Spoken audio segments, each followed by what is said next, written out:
बरेली से विधायक जी हैं राजेश मिश्रा जी।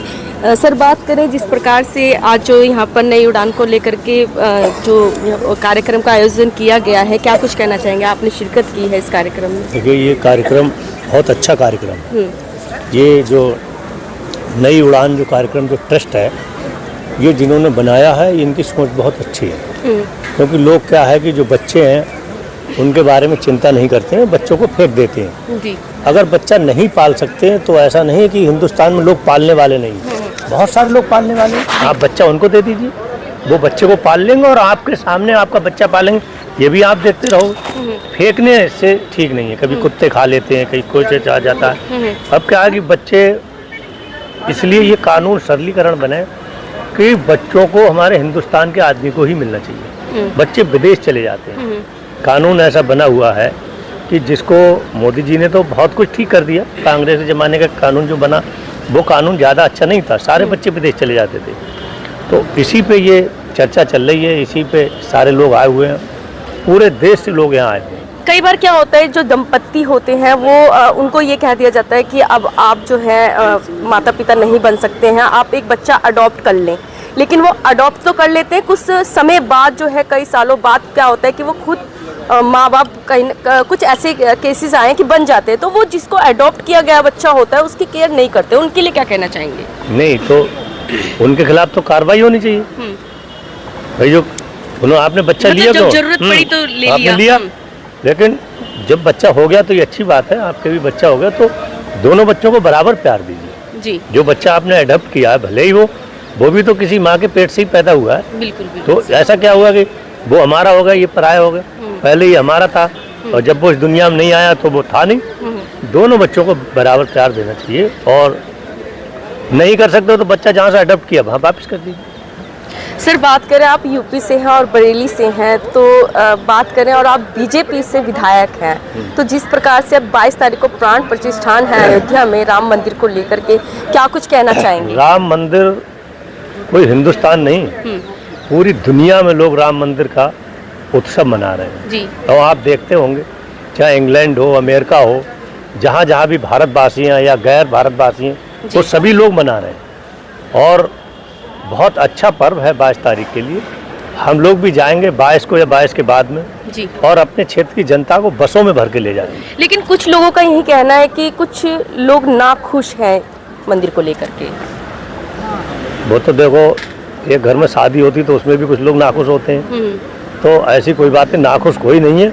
लेकिन जो है कुछ लोग यूँ ही टिप्पणी कर रहे हैं या उड़ा देते हैं बातों के लिए, नाखुश कोई नहीं। और कह रहे हैं कि चुनावी मुद्दा है, चुनाव से पहले ही जो है इसकी प्राण प्रतिष्ठान की जा रही है, क्योंकि चुनाव आने वाले तो 2 महीने बाद है चुनाव को, 2-3 महीने। शंकराचार्य जी को बात करें हम, तो वो कह रहे हैं कि अभी पूर्ण नहीं है मंदिर, तो ये जो है शास्त्रों के कहीं ना कहीं खिलाफ है अभी प्राण प्रतिष्ठान करना। हम शंकराचार्य के खिलाफ कुछ नहीं बोल सकते, वो हमारे धरोहर है देश की। तो हमारा कहने मतलब ये जो अधूरा है वो पूरा हो जाएगा, कोई बात नहीं। मंदिर तो बन ही रहा है जी, लेकिन प्राण प्रतिष्ठा का टाइम है। बहुत पहुँचे हुए आचार्य लोग आए हैं जो प्राण प्रतिष्ठा कराएंगे, और न्योता तो सभी को है जी, क्यों भगवान राम तो सबके हैं, कोई पर्सनल किसी व्यक्ति के तो है नहीं। हम जो कहा भगवान राम हमारे, ना ना ना ना, सबके हैं। कहते बीजेपी जो है धर्म के नाम पर वोट लेती है। भाई धर्म पर नहीं, हम मंदिर की सेवा कर रहे हैं जी। आप मंदिर की सेवा नहीं कर रहे हैं, हम पूजा कर रहे हैं। तो लोगों की आस्था मंदिर में और हम में। विकास के नाम पे भी कहीं ना कहीं लोग, विकास तो है ही। उससे पहले क्या विकास था बताओ? कहीं विकास था? जब भी भाजपा की सरकारें आई तभी विकास शुरू हुआ। तो क्या कुछ मैसेज, क्या कुछ संदेश रहेगा तमाम जनता को, देशवासियों को? देशवासियों को यही है कि 22 तारीख को प्राण प्रतिष्ठा होने के बाद जो लोग रह जाएं वो वहाँ दर्शन को जाएं। ये बड़ा उत्सव का पर्व है, और भगवान का घर था नहीं है, भगवान का घर बना है। भारतीय जनता पार्टी की सरकार में ही तो बना है, और यहाँ के बाद में फिर भगवान कृष्ण जी का भी घर बनेगा, वहाँ भी लोग, कितनी भीड़ रहती है। आप देख रहे हैं मथुरा में छोटी छोटी गलियाँ हैं, पतली पतली गलियाँ हैं, उनको भी सरकार बड़ा करने का काम करे। 2024 में लोकसभा के चुनाव हैं, क्या लगता है दोबारा से बीजेपी आएगी? चुनाव से मंदिर का कोई लेने देना नहीं, बीजेपी आएगी। 400 पार होगी। अच्छा। अब की बार 400 पार। अरे 2017 में हमने 265 का लक्ष्य दिया और 325 तक जीते हम। हमने कम का दिया ना और ज़्यादा जीत गए, तो इस बार 400 पार। लेकिन विपक्ष का तो कहना है कि जनता समझ चुकी अच्छा है। ये बताओ विपक्ष है कहाँ? रोजगार है। जहाँ है वहाँ जनता जाएगी, जहाँ विकास है वहाँ जनता 80 जाएगी। करोड़ लोगों को फ्री भोजन मिल रहा है, फ्री राशन मिल रहा है। हम लोग उनकी चिंता कर रहे हैं जो झोपड़ियों में रह रहे हैं, जी। उनके लिए मकान दे रहे हैं बना के। कांग्रेस ने बहुत साल राज किया, वो चाहते तो वो भी यही काम कर सकते थे, उन्होंने कहाँ किया। तो यानी कि विकास के नाम पे वोट नहीं, मिलेगा। विकास पे मिल रहा है, विकास पे ज़्यादा वोट मिल रहा है, हमारे काम पे मिल रहा है, भ्रष्टाचार के खिलाफ वोट मिल रहा है, क्योंकि इस सरकार में कोई भ्रष्टाचार नहीं है। लेकिन ये भी कहा जाता है कि जो विपक्ष में होता है उनके ऊपर भ्रष्टाचार के आरोप लगा दिए जाते हैं, और वहीं जब वो पार्टी में ज्वाइन कर लेता है तो उसके कहीं ना कहीं अब कोई जो है केसेस नहीं होते हैं, कोई भ्रष्टाचार के कोई आरोप नहीं लगते हैं, फिर वो निर्दोष हो जाता है साबित। नहीं, ऐसी कोई बात नहीं, ऐसा कुछ है क्या? ऐसी कोई बात नहीं। देखिए भ्रष्टाचार अलग दिखता है, जहाँ भ्रष्टाचार नहीं दिखता। मैं खेती बाड़ी कन्बारो विधायक हूँ, खेती किसानी कर रहा हूँ, मुझ पर फैक्ट्री नहीं है या मुझ पर कोई सरकारी ठेके नहीं है या कोई भी चीज़ मुझ पर ऐसी नहीं है जो भ्रष्टाचार। आपने भ्रष्टाचार किया होगा तभी भ्रष्टाचार आएगा, नहीं करोगे तो क्यों आएगा? जी आप बताओ। बिल्कुल। तो भ्रष्टाचार जो करेगा उसका भ्रष्टाचार उजागर हो जाएगा, और जनता जान ही लेती है इनने भ्रष्टाचार किया। तो यानी कि बाबा का बुलडोजर भ्रष्टाचारियों पर चल रहा है। हाँ, वो जो गलत काम करते हैं, बाबा का बुलडोजर क्या, सरकार मशीनरी अपना काम कर रही है। नहीं कहा जाता है ना बाबा का बाबा की किसी दुश्मनी थोड़ी है भाई, बाबा तो प्रदेश के मुख्यमंत्री हैं, तो बाबा की किसी पर्सनल व्यक्ति किसी व्यक्ति से ये कहा जाता है कि कुछ धर्म विशेष समुदाय के लोगों पे ही बुलडोजर चल रहा है ना, कोई धर्म विशेष वाली कोई बात ही नहीं है। अगर धर्म विशेष वाली बात होती तो ये बताओ 80 करोड़ में क्या वो लोग नहीं है जिनके बारे में आप कह रही हैं? आप बताओ। नहीं कहा, लोग ही हैं, यही तो कहा जाता है ना कि हम दूसरे समुदाय दूसरे धर्म के, इसलिए हम लोगों को जो है परेशान किया जा रहा है। दूसरे समुदाय को होते तो हम सरकार से ये भी कह सकते थे, अधिकारियों से, कि उस समुदाय को राशन ना जाए।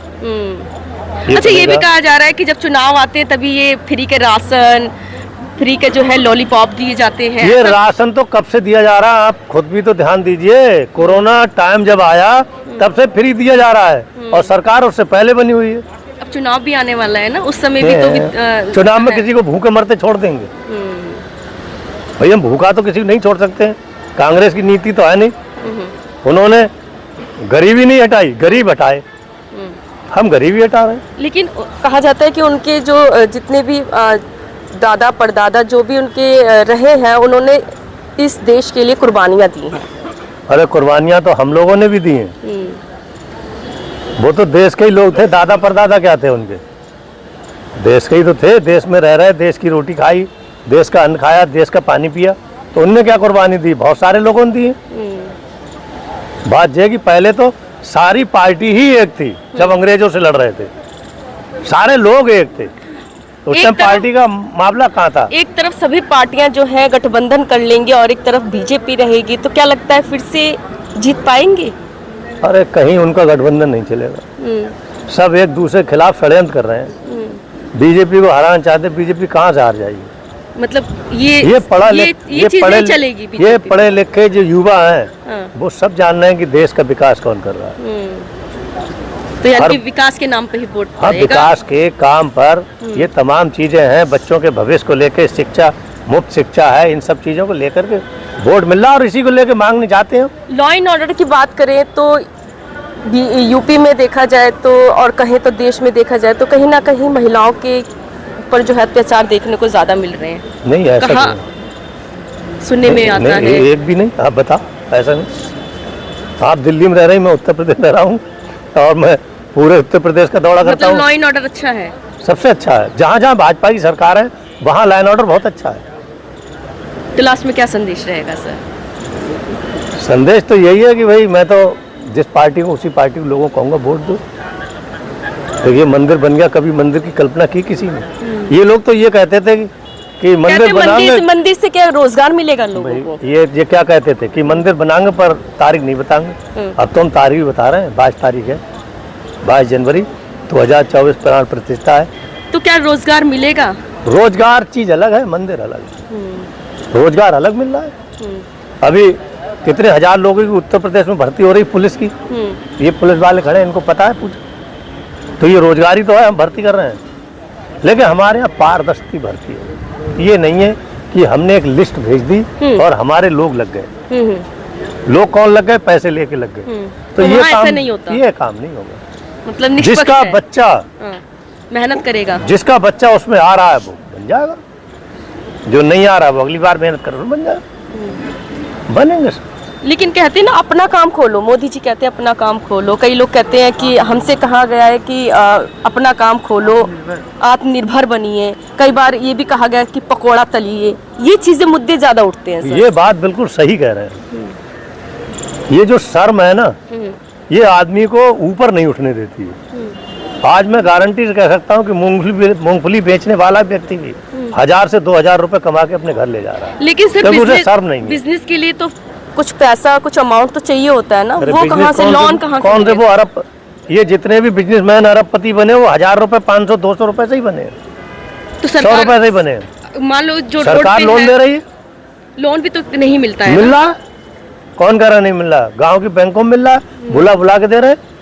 कोई लेने वाला भी तो, ये केवल कहने वाले लोग हैं कि कुछ हो। अरे भैया हो नहीं रहा है। इतने हाईवे बन गए पूरे भारत में, एक से दूसरे से जुड़ गए। आदमी कहता है आसानी, ऐसे हम पिक्चरों में पहले विदेशों में देखते थे, ऐसे हाईवे बने हुए, आज हम उस पर चल रहे हैं भाई। तो कहीं ना कहीं विकास हुआ है बीजेपी, कहीं नहीं, बहुत विकास हुआ है और आगे देखते जाइए। विकास के अलावा 24 में पूरी सीटें आएंगी। मैंने बताया ना, अब की बात 400 पार।